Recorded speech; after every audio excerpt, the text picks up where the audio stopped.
When my wife and I arrived at the Halloween party, it was already lively.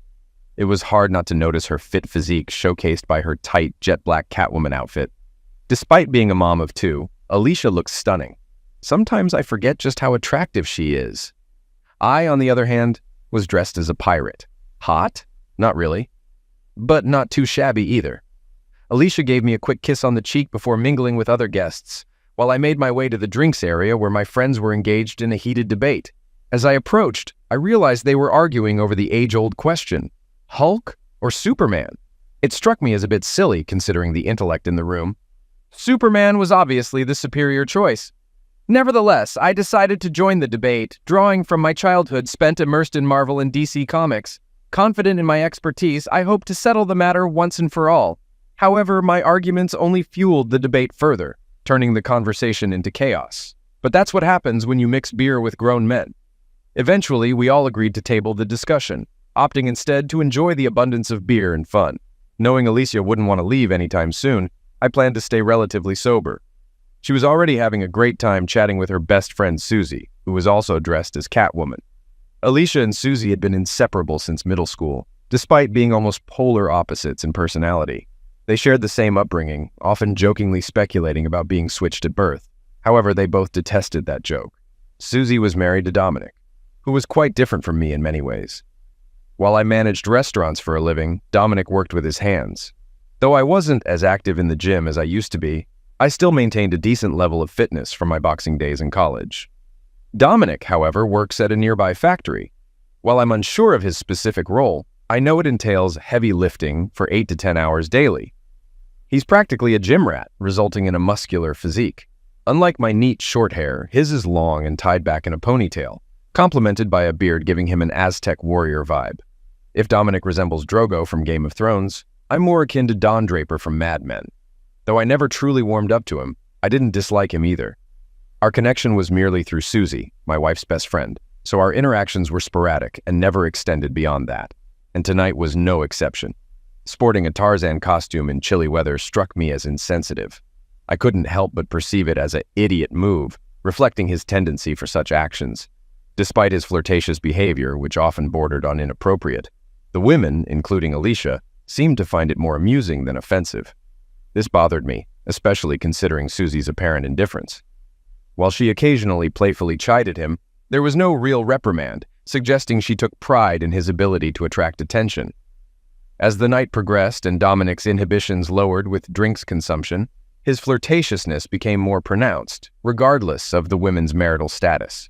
Though some husbands may have been angered by his advances, no one reacted, perhaps out of fear, intoxication, or a desire to avoid confrontation. However, I remained vigilant, ready to intervene if he crossed a line with Alicia. Sensing my unease, she approached me. "Are you enjoying yourself, Greg?" she shouted over the music. I nodded and took a sip of beer, observing her move to the music. Standing beside me, her attention shifted to Tarzan, silently appraising his physique. Unintentionally, I felt a surge of jealousy as I sensed her desire. It bothered me. "Who dresses as Tarzan in this weather?" Alicia snapped back to reality and faced me. "You know Dominic, sweetheart, always craving the spotlight." I chuckled, but the taste of my beer suddenly soured. Alicia noticed my shift in mood. "Are you jealous?" she asked.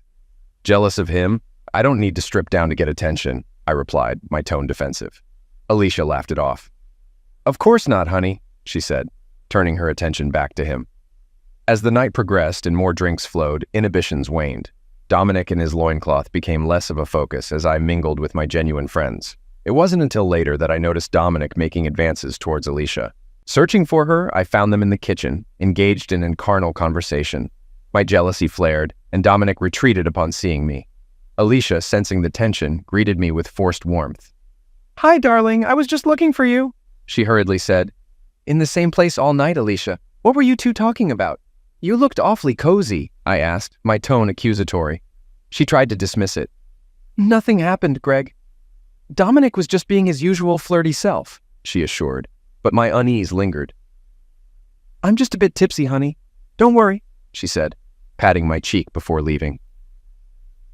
For the rest of the evening, Dominic and Alicia kept their distance, exchanging only secretive glances. It was enough to unsettle me. I needed a break. The beer was kicking in, so I needed a bathroom break.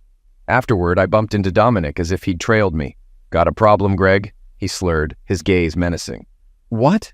I felt the surrealness of the moment. He accused me of looking down on him due to my wealth, inciting superiority. It puzzled me. "You're drunk, Dominic. Go home before you say something you'll regret," I said, moving past him. "Regret what? Like sleeping with your pretty wife?" he jabbed, grabbing my attention. I confronted him, warning him to keep my wife out of his twisted thoughts. He smirked, dismissing them as memories, not fantasies. His words struck me like thunder, ending the conversation. "You're full of it," I retorted, less certain now. Then he made crude remarks about Alicia, crossing a line. Enraged, I struck him, the impact echoing through the drywall. Descending the stairs, I found Alicia, her tear-filled eyes confirming Dominic's claims. Panic ensued as Dominic lay unconscious. Amid the chaos, Alicia approached me, her question frozen on her lips. A glance told her I knew. Her teary eyes confirmed Dominic's words. "Call emergency! Dominic's unconscious!" she cried. Screams echoed from above, but I stood there, looking at Alicia, searching for the woman I married. Honestly, I didn't care about Dominic's fate at that moment. "What the hell did you do to my husband?" A scream pierced the air behind me, followed by fists punching my back. I dodged Susie's swings and someone pulled her away. "Greg!" "What the hell?" Richard, the party host, questioned, noticing the chaos. Ignoring him, I faced Susie. "Did you know your husband slept with Alicia?" Her silence spoke volumes, confirming her knowledge without anger or denial. She just looked at me as if she knew everything. Alicia's hand rested gently on my shoulder. "Greg, we need to talk, but not here," she said softly. I turned to her, unleashing a surge of rage unlike any I'd felt before. It was so intense, tears welled in my eyes, a release of emotion preventing me from exploding. "He woke up!" a shout echoed from above. Susie hurried back upstairs. My anger began to fade as the gravity of the situation sank in. What if I had eliminated Dominic in a moment of anger? I could face lifelong consequences, even assault charges, jeopardizing my hard-earned career over a drunken mistake. The same drunken mistake who slept with my wife. "Greg, come on, honey. Let's get out of here. We need to talk," Alicia pleaded. "Us? No, Alicia. You're going home with your boyfriend and his wife. I'm leaving," I retorted, heading for the front door. Alicia grabbed me in desperation. "Greg, you can't leave me here. We're going home and we're going to talk. Do you hear me? You're not leaving me behind," she cried, her face streaked with tears, a mix of fury and sadness. It made no sense what she was angry about. "I can't handle this, Alicia. Don't go home. I could end up in jail for assault. I don't want to add domestic violence to the mix." "Damn you, Greg. Damn you. Want to punch me? Go ahead, coward. At least you'll acknowledge me. Damn. It'd be the first time you've touched me in weeks." She jabbed her finger into my chest as her anger escalated, leaving me puzzled by its intensity. She was the one in the wrong, yet she was furious. "Is that it? Because I don't cuddle you every night? Is that your lame excuse? Is that why you cheated with this idiot?" She didn't respond verbally. Her defiant glare spoke volumes. "Just so you know, Alicia, I earn a living. I don't have a husband to pay my bills. Maybe if you had a job, you'd understand what it's like to come home exhausted." Suddenly, I remembered our audience, hanging on every word like they were watching a movie. Alicia was mocking me. "Poor Greg, too tired for his wife, yet finds time for adult movies. Maybe if you paid attention to your wife instead of silicone Barbie dolls online, she wouldn't confide in her friend about feeling neglected." Alicia's voice crescendoed, fists clenched, tears streaming down her face, a mix of pain and fury. It was the ultimate humiliation. I had no witty retort or comeback. Speechless, I faced the judgmental stares of our friends and neighbors, shock, disgust, sympathy, and perhaps a hint of entertainment. I had to leave. Alicia's cries of despair echoed until I started the car and drove off into the night. This story, based on real events, is not from Greg's perspective, but mine, Richard, the party host. Yes, I have a hole the size of Dominic's next to my daughter's room. Writing from Greg's viewpoint allowed readers to feel his anger and humiliation. My wife and I discussed it extensively. It's like watching a train wreck. You can't look away. Susie's lack of anger when Greg disclosed Alicia's affair with Dominic indicated she was already aware. Was it a ménage à trois or another scenario? Frankly, a ménage à trois involving them would rival any adult movie. How long had this been going on? I also noticed the exchanged looks between Alicia and Dominic at the party, suggesting something more. Maybe I'm overanalyzing, but maybe not.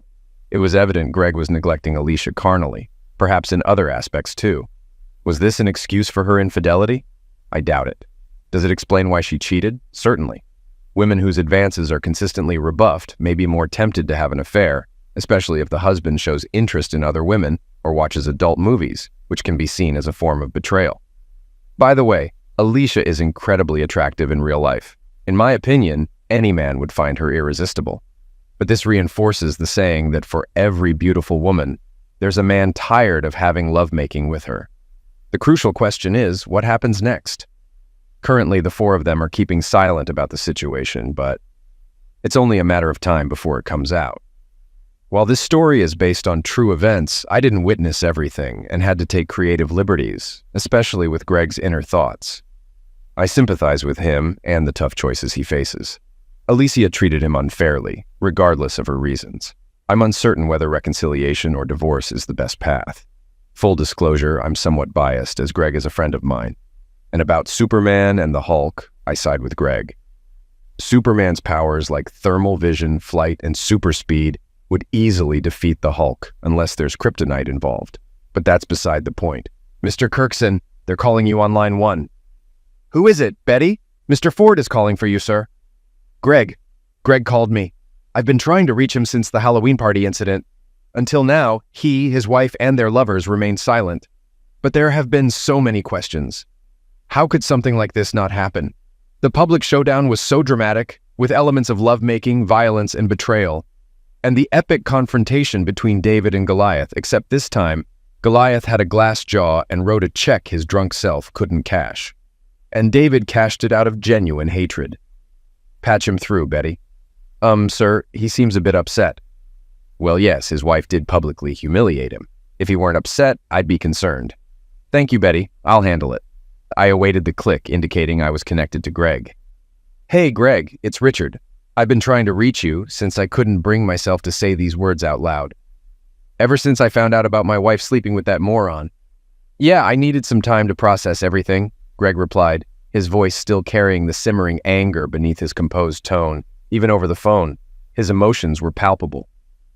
So, do you want to talk about it? I asked, hearing a chuckle from him on the other end, tinged with bitterness. It almost sounded like a snort.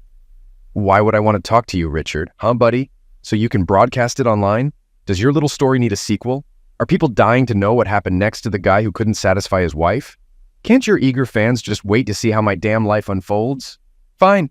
He had read my narrative. Now, not only was he furious at his cheating wife, her deceitful friend, and her caveman lover, but he was also angry with me. Fantastic. Greg and I were high school buddies. He played baseball, I played football. Despite losing touch after school, him off to college, me joining the Air Force, we reconnected when I returned to our hometown years later. He'd landed a management job at Olive Garden. I teased him about wasting his college degree, but he persisted and quickly climbed the ranks, eventually becoming a district manager overseeing multiple restaurants, earning almost as much as me. Now, my dear friend was seething at me. Not good, Greg. Usually I'd crack a joke to diffuse tension, but in this case, it'd only make things worse. I especially liked the ending, I began, but he cut me off. I had no choice but to shut up and listen. You know, where I tucked my tail between my legs and ran off like a coward. Nice touch. His words dripped with sarcasm, leaving me feeling like a terrible friend, utterly defenseless. Greg, where are you? We need to talk, I urged. You know what's funny, Richard? I've suddenly become quite the popular guy these days. More so than ever before. Seems like everyone wants a chat with me. Must be my charming personality, he quipped, his voice slurring slightly. I could hear the clinks of liquid pouring into a glass. Greg, are you drunk? I asked, concerned. No, Richard, I was drunk an hour ago. Can't tell you who I am now, he retorted sarcastically. All right, I admit it, I was a lousy friend. But I'm here to make it right. Where are you, Greg? I said, hastily grabbing my coat and keys, momentarily forgetting my work obligations. Screw you, Richard. Not telling you where I am. Don't you dare show up at this bar. I'll mess you up if you do, he warned before the line went dead. But I didn't need him to tell me. I knew exactly where he was. There were only a handful of bars in town worth going to, and Greg had his favorite at Moe's, partly because he had a thing for the cute bartender there. She was the type who could flirt and seem unattainable at the same time, which only added to her allure. Yet, despite her charm, she wasn't busy when I walked in. My heart sank seeing Greg alone at the bar, the sole patron in the place. Checking my watch, I realized it was just past noon. Karen, the bartender, greeted me with a wave, her eyes showing concern. "Does this handsome guy belong to you?" she teased, though her smile didn't quite reach her eyes. I nodded subtly, gesturing for her to give us some privacy with a tilt of my head towards Greg. It was all I managed before his fist connected with my face, sending me reeling and seeing stars. No wonder Dominic ended up in bad shape. Before I knew it, I was on the floor, wiping blood from my lip as Greg glared down at me. Eventually, he shook his head and returned to the bar stool. I picked myself up, signaling to Karen to keep quiet as I made my way over to Greg before he noticed me again. She stood before us, eyes wide as saucers. As she started to approach, I silently waved and nodded, signaling that it was all right. In response, she nodded back and resumed clearing tables. "Now that that's settled, can we talk?" I asked, mustering up courage as I sat down beside him. He took another sip of his beer and shook his head. "Off the record?" he quipped sarcastically. I chuckled inwardly. At least his sense of humor was intact. "Anyway, you really hit a nerve there," he said with disdain. "How's your relationship with your mom? You've met her, right?" "Yeah. I still remember her frisking me to make sure I didn't bring any forbidden stuff into her house." "We laughed about it later," Greg recounted, taking another sip before meeting my gaze. For God's sake, Richard. It was bad enough going through that, then reading about it and knowing all my friends knew it was me. "Greg, I just penned it down. I never meant to embarrass you. And besides, no one will even know it's you." I tried to reassure both him and myself. 2 cats, Tarzan, and a pirate. Plus the pirate who tossed Tarzan into the wall. How many damn Halloween parties do you think that's happened at? Most of them are the same. Greg looked like he wanted to punch me again. "You find this funny?" Okay, humor was definitely not the way to go. "You're right, Greg. I was an idiot. I genuinely apologize for putting you in that spot." "Well, I'm not sorry for punching you," he retorted. I rubbed my chin and chuckled. "You still punch like a girl. No wonder you always got your backside kicked in boxing." That seemed to break the tension, and it continued to thaw. I managed to coax him away from Moe's and into my car. Karen shot me a grateful look and hugged me as we left. "Take care of him, Richard. He's going through a lot," she said. My jaw was throbbing and beginning to swell, but I got Greg out of there, and that was what mattered most. The moment I secured him into my passenger seat, he drifted off, looking like he hadn't slept in days. Instead of heading to his mom's, I drove him to my place. Along the way, I called another friend, John. "How's it going, Richie Rich?" He greeted me cheerfully as he answered the phone. John was one of those guys who still acted like he was in his 20s. A great guy, though quite immature. I emphasize very, since most guys are at least a little immature. He's the one who sparked the whole Hulk versus Superman debate, always the life of the party. However, none of the wives really want their husbands to be under his influence. He had a knack for bringing out the teenage troublemaker in his friends. But we all love him. "John, I need your hand. I found Greg at Moe's. Might need some help getting him into my place and settled in bed. He's out cold." "Damn. Glad you tracked him down. Been looking for him all week. After what that idiot did to him, it's a miracle he didn't do something drastic."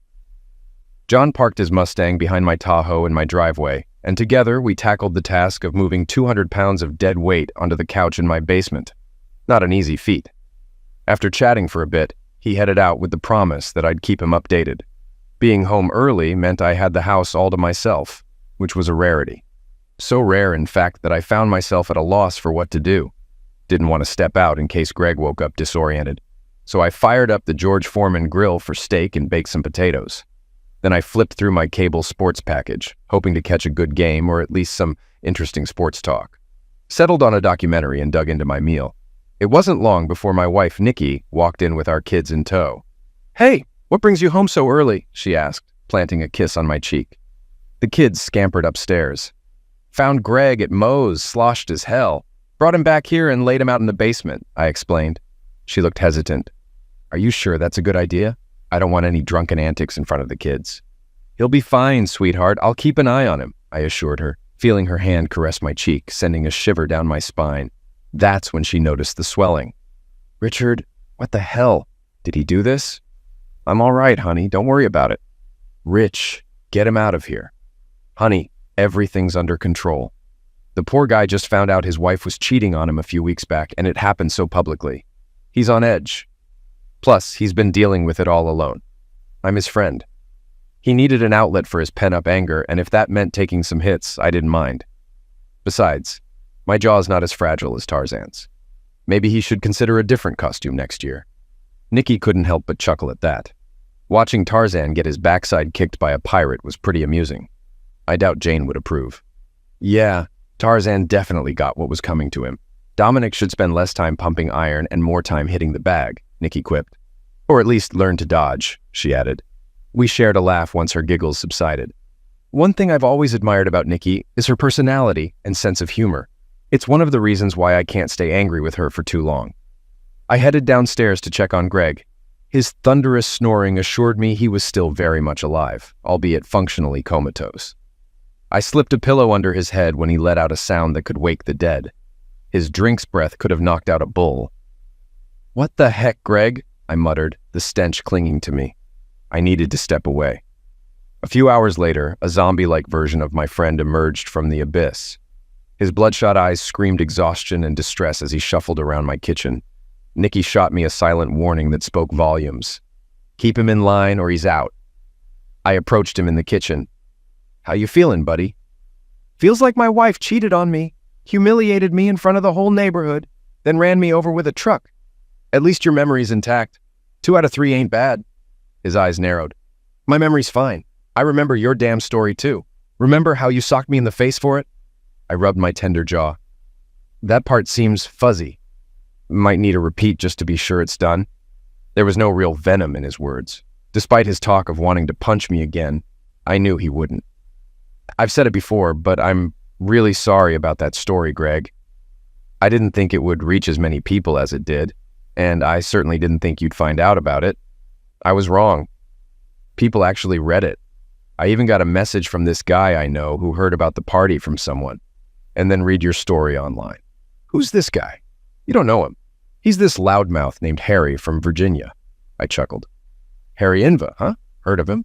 Nice guy once you get past his attitude. By the way, he's on my side and thinks you're an idiot too, Greg said, grinning. Yeah, well, I'm sure he felt that way before reading the story I wrote about you, I replied. Greg nodded and chuckled. I gave him a friendly pat on the back, which he didn't seem to mind, confirming we were okay. Richard, why'd you have to paint me as a wimp? Did I really just bolt like that? Wimp? Greg, you took the guy down in one punch. I was half expecting you to bite his ear off. If you boxed like that in college, you'd have been a champ. No one sees you as weak. Screw you. It's a skill I've still got. Idiot. He smirked and shook his head. I really handed him his rear, didn't I? Pride and laughter blended in his voice. Hell yeah. Bet your sweet rear you couldn't pull that off, he teased, nudging me. Nah. Might take me 2 hits, I quipped back, unable to stifle a chuckle. It was good to see Greg. So, what went down after I split? Kept looking over my shoulder, thinking I was headed to the slammer. Well, Greg, after you bailed from the Halloween party, Alicia let out this wail like she was facing a firing squad and crumpled to the floor. She sobbed loudly like a broken Catwoman. Nikki rushed to her aid, helping her up and leading her to the couch. Susie, the other Catwoman, came down the stairs with her disgraced Tarzan, holding his head as she guided him. Alicia caught sight of them and flew into a rage. You idiot! What did you tell Greg? You've ruined my life, you idiot! Tarzan, already battered by the pirate, now dodged Catwoman's claws, while Catwoman #2 tried to intervene. Alicia, stop it! Cut it out! Susie yelled, defending her husband. Tarzan, being saved by a woman from a woman, only stoked his fire. Can this idiot embarrass the Jungle Man any further? You should have said something, right? You idiot. Couldn't take no for an answer. What's wrong with you? The Jungle Man regarded Alicia's fury with detachment. It was clear he hadn't grasped everything yet. The knockout must have sobered him up. He knew he'd caused today's pain. Alicia, I'm sorry. I was drunk, he said. She stopped attacking and collapsed to the floor again. What do I do now, Susie? What do I do now? Back to Richard's kitchen. After that, they had to haul Dominic to the ER. Turns out he had a concussion. He wanted to press charges, but Susie and Alicia talked him out of it. Alicia pleaded with him not to. She knew if you got arrested, there'd be little hope of your return. Greg chuckled and shook his head. In any case, there's little hope left for this, I sighed, nodding sadly. So, Greg, what happened after you split? All we heard was the rubber hitting the road and the roar of your engine. I wanted to chase after you, but my Tahoe was packed with other cars. I feared you might crash. You haven't responded to any of our calls. Yeah, well, I needed to get away and think, you know? I couldn't wrap my head around it. All our friends are looking at me, judging me. I needed space. So you headed to your mom's place. It must have been tough going back there. Yeah, well, life throws you curveballs sometimes. The only way to deal with it is to do something out of the ordinary. Greg, October 31st, party crap. Damn it. Damn it, these damn women. I sped recklessly along side streets leading out of town. Honestly, I had no clue where I was going. Stop signs, speed limits, traffic lights, none of it mattered.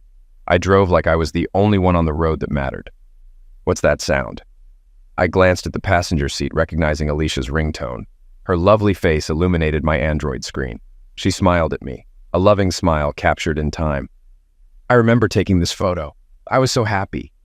So full of love and adoration. Damn lie. I fought the urge to chuck my phone out the window. Her picture on the screen lied to me. If I answered, the voice on the other end would lie to me. The cheerful melody announcing her call was a lie. Lies. She slept with Dominic. Maybe they even kissed. Passionately. Excitedly. Damn it. I bet the idiot loved it. Another man's wife in his bed?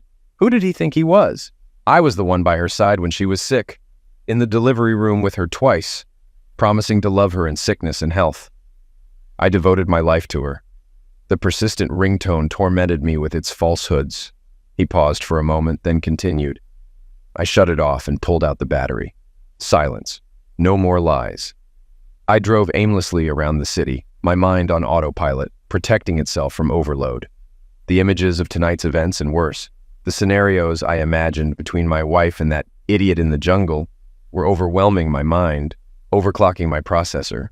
Reality hit me when I gazed up and found myself parked in front of my parents' garage. I couldn't recall driving here. It seemed my subconscious guided me back to my childhood abode. Cutting the engine, I entered. Every child holds a key to their parents' home, even if they vowed never to return. Well, perhaps not every child, but in my case, it was late. The living room, unchanged for decades, greeted me in darkness. The sofa, coffee table, lamp, all fixtures frozen in time exactly as I remembered them. Strangely, I found solace in this familiarity. That night, in one drunken conversation with a Neanderthal, everything changed in an instant. I've always been skeptical of stories where worlds shift in a blink, except in tragedy. This night turned me into a believer. My entire understanding of life was upended by a single conversation. Returning to my childhood home brought a sense of stability after an earthquake shatters buildings and fractures the ground. In such times, people crave calmness. Stability was what I needed now. For the moment, I was safe at home. Who's there? My mom's voice rang out, envisioning her wielding a baseball bat, ready to fend off intruders. It's me, Ma. Gregory? Yes. Suddenly, the light flicked on, momentarily blinding me. I squinted to shield my eyes. Why on earth are you skulking around in the dark? Trying to give me a heart attack? Glad to see you too, Mom. As my eyes adjusted, I faced an elderly lady, clad in floral pajamas, hair in curlers. Why are you here at this hour? And what's with the idiotic outfit? Straight to the point. That's my mother. In that moment, I realized I was still in most of my pirate costume. My hat, parrot, and eye patch were long gone. Now, I just looked, well, like an idiot. Long story, Ma. Listen, I'll be staying here for a while. The kids will leave tomorrow, but I'll be back. I'll fill you in, but not in front of them. Okay. I didn't ask her to stay with her. I simply informed her of my intentions. This might appear odd to most, but it's normal for us. My family isn't what you'd call affectionate. My dad is straightforward, never saying more than necessary and expecting the same in return. Hugs are brief, I love you, reserved for dire moments. My parents were a perfect match, both reserved in affection. How they even conceived me remains a puzzling mystery. They were either destined to find each other or destined to suffer alone. All right, Gregory, you know where everything is. I'm going back to bed. My mom's frail figure vanished around the corner, her voice trailing. And lock up. The next morning, I checked my phone, finding 29 missed calls. 15 from Alicia, some from Richard, and a few from others at the party. I ignored them, knowing they'd likely consist of people eager for gossip about the affair. After a restless night, pain, anger, and confusion lingered. I also wondered about the police. What happened to Dominic after I left? Did he go to the hospital, press charges? Would I end up in jail? I slipped out of the house before my mom woke, leaving a note explaining my departure. If Alicia called, Mom was instructed to inform her I'd reach out when ready. I parked near my favorite bar, seeking solace in strong drink to numb the pain. For the next couple of weeks, I hid at my mom's, only encountering Alicia when dropping off the kids or fetching belongings. Our interactions were strained, ending with her upset. Before leaving, I overheard her talking on the phone, ears perking up as I listened. If it had been the creep, I would have lost it. But it was Susie, her half of the conversation leaving me unsure if it was better or worse. I divided my free time between my parents' place and the bar. With Dad away on business, it was just Mom and me. Oh, joy. Deep conversations weren't her thing, though she listened attentively and offered support, even if she didn't fully grasp the situation. I'd never discuss adult films with her, especially after her warnings in my younger years about blindness and hairy palms. During my stay, we spoke little. I outlined why I was staying, and she listened, but didn't press for details. When she asked what I'd do next, all I could do was shrug and admit I didn't know. "You'll figure it out," was her encouraging response. We didn't revisit the topic. Oddly comforting, it spared me from endless retelling and emotional coddling. I was free to grieve in my own way, taking all my sick and personal days. I couldn't face anyone, even though no coworkers were at the party. Living in a small town, gossip spread like wildfire. I wasn't just dealing with infidelity, it was public humiliation. Poor Greg, too busy with obscene films to satisfy his wife. Eventually, I had to shut off my phone. It kept ringing incessantly, faces pleading for answers. Screw them all. Whether the universe or Dominic's pride intervened, the cops never came. It was intriguing to observe my friends' behavior. They sent emails and even called, yet none visited my parents' house. I realized that when people are unsure what to say, they often avoid the situation altogether. They weren't neglectful friends, just unsure how to help. This silence, both a curse and a blessing, left me alone with my thoughts constantly. To quiet the disturbing images in my mind, I sought solace in drinks at the bar, with Karen becoming both my deity and my salvation. The hardest part about staying with my mother was being separated from my children. It was self-imposed exile, but it still stung. I knew seeing them meant facing Alicia, akin to reaching a warm bed across a half-frozen lake, so I drank even more to numb the pain. It took Karen showing me a story, Caught Cat Women, penned by a friend, to break the cycle. It mirrored my own script, featuring 2 cat women, a pirate, that damn Tarzan, Superman, and Hulk. The nerve. Fuming, I dialed 7 digits. "Good morning, Mr. Kirkson's office. This is Betty. How can I help you today, Richard?" "Today, at Richard's place. So, what's the plan with Alicia? Divorce? Separation? Give her a thrashing?" Greg chuckled sadly and stared at his plate. "Do I have to choose?" he quipped, lacking enthusiasm. I saw the agony etched on his face, replaying Halloween's events in his mind, her words echoing like a broken record. "Greg, I've got to ask. You can tell me to buzz off if it's too personal, but about that adult film? What did she mean?" Greg blushed, shifting uncomfortably. "So what? I watch them occasionally, not every day. Are you implying she doesn't or you don't?" he retorted defensively. "Sure, I watch them, but Alicia said you were viewing them instead of being carnal with her." "That's true. Buzz off, Richard. It's too personal." "All right, buddy, fair enough. But I just want to understand what went wrong.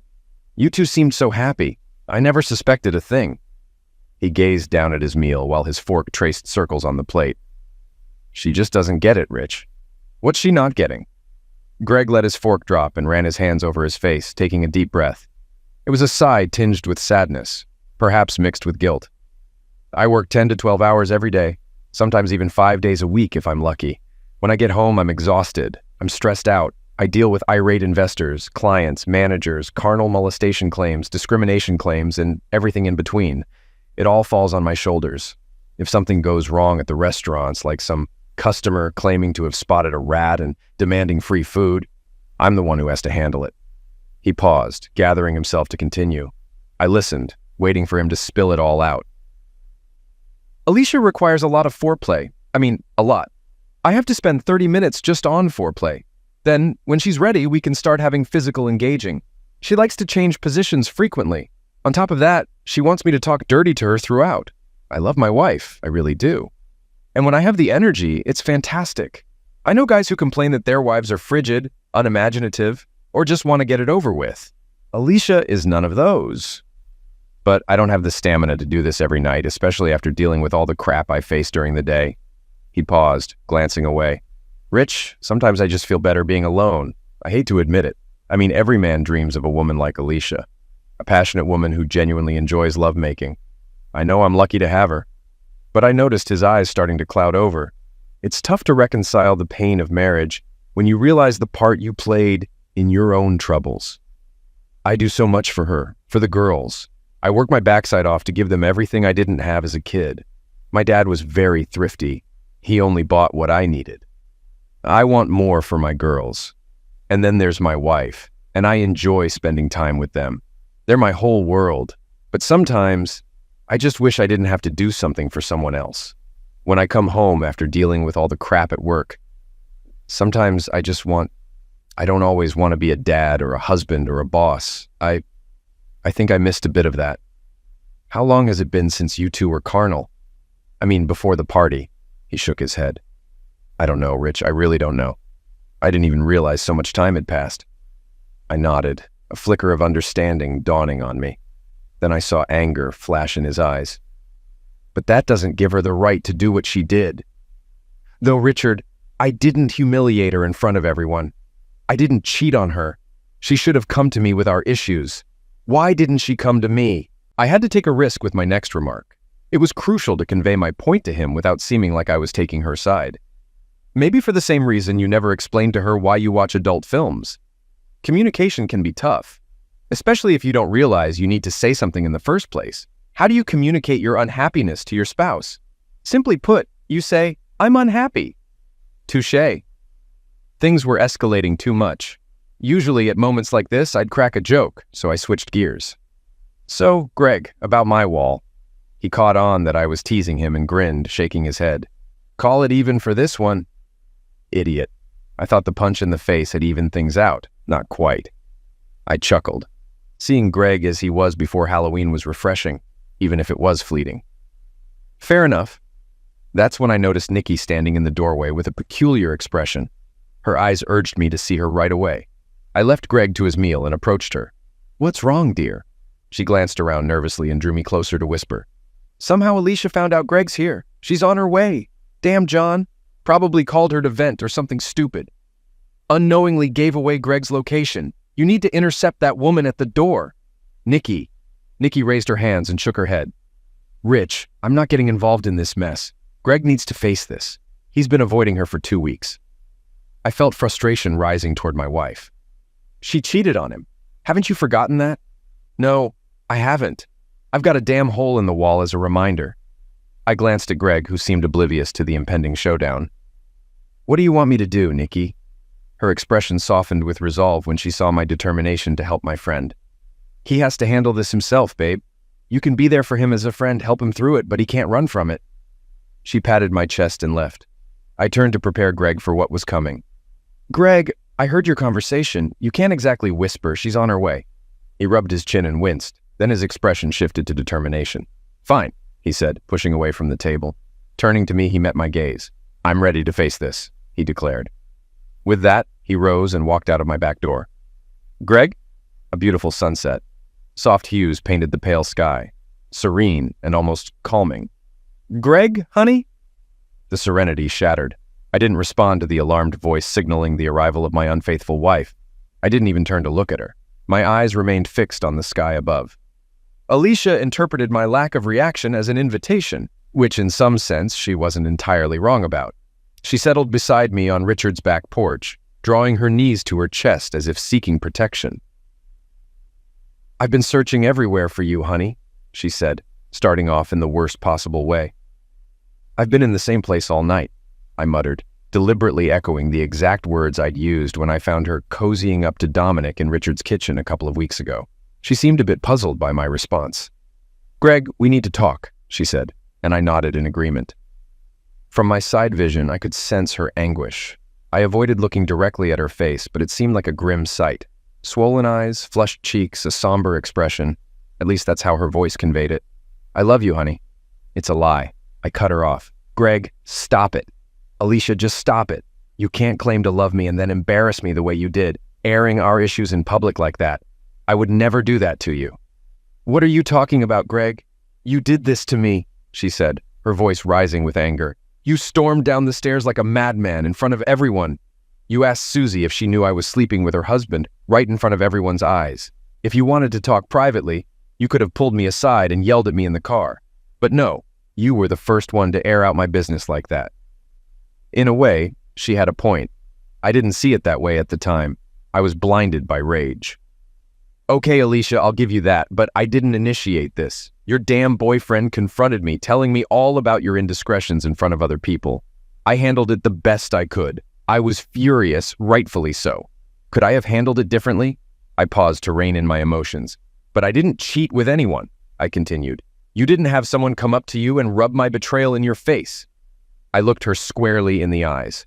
The anger drained from her expression, replaced by remorse and guilt. "I know, Greg," she said softly. I simply shook my head. "Do you really think so, Alicia? Do you really?" Her eyes sparked again. "Maybe you didn't physically betray me, Greg, but you weren't present for me. Remember last night when I wanted closeness? And you—" I shook my head. "It was on my birthday. I treated myself to some beautiful lingerie from Victoria's Secret. It was so hot. I indulged in a fragrant bubble bath, getting excited thinking about the night ahead. I lathered my body with eucalyptus-scented lotion, spent an hour doing my hair and makeup. Do you recall that night?" I did remember that night. That was the day I had to fire Frank. He was my close friend, one of my assistant managers back when I worked at Olive Garden. We'd become good friends over the years. When the allegations surfaced, I stood up for him vehemently. I was certain he wouldn't do something so reckless. But the girl had text messages. Damn text messages. When they emerged, I was livid. I was the one who promoted him. I was the one who vouched for him. And I was the one who had to deal with it. Or they'd deal with me. So, needless to say, I wasn't in the best mood that evening. But I didn't forget her birthday. I made a reservation at her favorite restaurant, all set for a nice dinner. But all Alicia wanted that night was dessert. "We went out to dinner for your birthday, and then we made love that night." "Alicia," I recalled this. She shook her head sadly. "We had love-making, Greg. You couldn't even enjoy it. Then when I tried to cuddle with you, you pushed me away, saying you were tired. That's why I gave you space." Her voice caught, and she swallowed hard. I knew she wasn't finished yet, so I waited for her to continue. "Then I woke up in the middle of the night. I saw you at your computer. I saw you watching adult films and pleasuring yourself." The words came out forcefully, and then she broke down. Her body trembled as she tried to cry silently, but to no avail. I sat beside her, speechless. Slowly, I began to grasp her perspective. Hearing her side of things opened my eyes. Until tonight, she was just a deceitful cheater. Now, I wasn't so sure who she really was. "I get it, Alicia, all right? I took you for granted. But do you truly grasp this, Greg? Do you comprehend how deeply this devastated me? Can you fathom the pain of realizing that, at your best, you're not enough to satisfy your husband? I doubt you do. After that, I made a pact with myself to stop initiating lovemaking with you. I wanted you to desire me, but you never did. So, that's why you ended up with Dominic. Did he make you feel like a woman?" She sniffled beside me and wiped her nose on her sleeve. "Yes, Greg, he and Susie did. Damn it." Susie and I got drunk once in high school. Something happened that night. In the morning, we were mortified. We chalked it up to the drinks and pretended it never occurred. Well, over a decade later, I found myself at her doorstep in tears. A few weeks afterward, feeling like the most inadequate woman alive, I went to her place. I was so low, so shattered. I told her I needed to get drunk, and we did. The feeling of inadequacy started to fade, but it never truly went away. "And how did you end up in bed with her and Glass Joe?" "Dominic came home from work and found us completely wasted. Susie confided in him about my issues. He began telling me how beautiful I was, how he desired me. Susie backed him up, mentioning our past in high school. He got excited and suggested we kiss. We were so drunk that we obliged. It all began with a playful kiss, but before I knew it, things had escalated beyond control." "How many times did you sleep with them?" She turned to gaze at the now darkened sky above us and whispered, "Twice." It stung. The drunken episode was bad enough. I could eventually move past it, but knowing she'd been with them again was a whole other blow. "So, at the party in the kitchen, what were you and Dominic discussing?" Her eyes flashed with anger and a hint of guilt as she recalled it. "He was drunk, complimenting my hot costume and suggesting we go to their place for some fun. I was worried someone might overhear, so I tried to hush him. I admitted my mistake, saying the three of us couldn't continue. Then he got a bit forceful, pressing against me. That's when you walked over? Yes. I gathered my lingerie in a pile. Wasn't that what you said? She nibbled her lip, shaking her head. I was furious, Greg. Seeing Dominic pestering me like that just reminded me how little you valued me. Were you planning on heading to his place later for some fun since he appreciated you? She shook her head, locking eyes with me. No. I was hoping you'd finally take the initiative. I chose the Catwoman outfit because I knew you loved Michelle Pfeiffer in Batman Returns. You once told me how you fell for her because of that suit. I saw the way you looked at me in it. I saw desire in your eyes. Mine. I almost skipped the party altogether to get what I'd been yearning for. I wish I had. I hoped when we got home you'd take me. And then Dominic happened. She spat his name out. Well, none of this would have happened if you hadn't slept with him. Why didn't you just talk to me, Alicia? She sadly shook her head again, sniffing. I don't know, Greg. I wish I did. Lord knows why I didn't. Well, I guess there's enough blame to go around. She turned to me, hopeful. So what now? Greg, I don't want to lose you. I love you so much. I'd do anything for us to get through this. My head swirled. Can we get through this? Can I forgive her, knowing I played a part in our downfall? Leave the past behind? I don't know, Alicia. So much has happened. It'll take a lot for us to start healing from this. A glimmer of hope sparked within her. She wiped her tears, gripping my hand. Please, honey, I'll do anything. Just give me a chance to show you how much I love you. I met her gaze, sensing hope. I began to feel it too. It'd take time, but maybe we could mend each other. If we both fought hard enough, there might be a chance. All right, Alicia, but it'll take several steps. First, we need counseling. It's necessary. Obviously, we have a lot to work through. We need to learn how to communicate with each other. She kissed my cheek, embracing my neck. Yes, darling, whatever you say. Secondly, you need to cut ties with Susie. That's when I saw the light fade from her eyes, feeling it dim in my heart. Well, what did you say? I said you need to end your friendship with Susie. Greg, why are you asking me to do this? I reclined in my chair, staring at her in disbelief. Seriously, Alicia? You cheated on me with her and her husband. What do you expect me to do? Just trust that it won't happen again? Every time you're with her or talk to her, do you realize what goes through my mind? How can I heal if this wound keeps getting salt rubbed in it? She recoiled as if I'd struck her, tears welling up in her eyes. We locked eyes in silence as seconds stretched into eternity. You want me to choose between my best friend and my husband? I can't do it, Greg. Please don't make me. Words couldn't convey the agony that coursed through me at that moment. Strangely, it was worse than catching her in the act.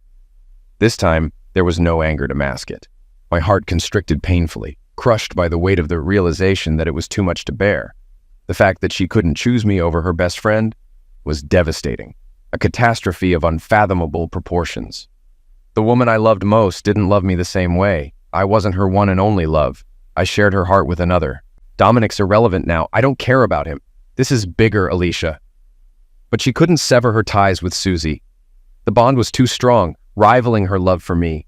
She couldn't let it go, even if it meant sacrificing our marriage. Sadly, we divorced less than a year later. Alicia fought tooth and nail to prevent it, even stooping to humiliating herself. I never imagined I'd see her pride crumble like that. She begged me at my workplace not to leave her, embarrassing herself in front of everyone. I begged too. It was a heart-wrenching plea that left everyone uncomfortable. Even I secretly hoped I'd give her another chance.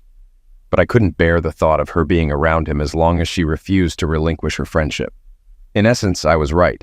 No spouse should have to share. A year later, the wounds still run deep. There are no winners here. We do our best for the kids, avoiding putting each other down in their presence. Yet, many nights I've been a shoulder for Greg to cry on. But there was one silver lining this Halloween. He brought a date to my party. She wasn't dressed as Catwoman. Maybe she's just a rebound, not his next great love. But finding someone new is still progress. Real life isn't about neatly packaged endings. It's a messy, gradual healing process. Alicia, Dominic, and Susie didn't show up at the party. They cut off contact with the rest of us.